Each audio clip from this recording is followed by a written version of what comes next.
Before this podcast, we kind of talked about how you had all these little things you kept doing and this journey of ups and downs that led you here. But tell me, how did you land on being a therapist and how did that come into fruition? I think it's a lot about fulfillment, right?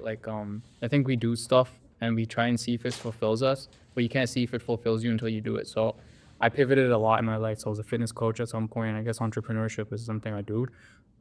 So went to school, got my real estate license, got into real estate, and real estate is very cutthroat, but you make good money, realized, oh shit, like money is not something that fulfills me. What do I do? Um, and the story of how I actually got into my graduate program is not like I don't talk about it a lot, but I was looking into programs and I realized I missed the deadline for a lot of them. So I was like, oh, whatever. And then I saw a program come up and I was like, okay, it's virtual. Okay, it's accredited. I missed the deadline by 2 days. So I emailed them and I'm like, hey, I just want to see, is it okay if I apply, whatever? And they're like, yeah, apply, sure. Let's see what happens. We don't know. So I applied just for fun. 2 days later, the director emails me. She's like, I'm going to meet you. I meet her. We talk for an hour. She's like, sure, I'll let you into the program, but you have to keep a very high GPA. And just because, you're late and we don't have space, yada, yada, yada. And in less than 3 days, I'm into a graduate program for psychotherapy.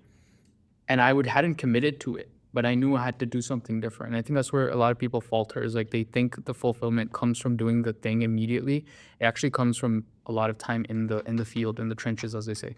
And so yeah, man, I stuck it out. I was in my graduate program. I was doing a bunch of other stuff at the same time, and now I'm a therapist.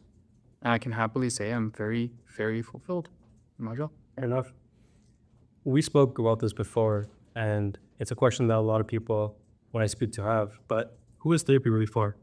Therapy is for everyone and anyone. Therapy is for anyone who wants to understand themselves better from a perspective that's neutral.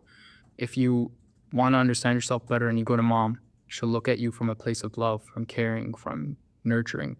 Go to dad, it'll be a little bit more strict, maybe more rigid, especially in our culture. Go to your buddy, he's going to look at you from a different place. Having neutrality is extremely important when it comes to awareness and self-awareness, ultimately for growth, ultimately to understand yourself better and for goal setting. So therapy, it's actually not super talked about, but therapy is a lot to do with goals. It's a lot to do with micro habits, especially what I specialize in is micro habits. So therapy is for anyone and everyone who wants to understand themselves better. It could be the most healthiest, happiest person ever wants to just understand someone better, or it could be the person who's going through absolutely a really, really rough time.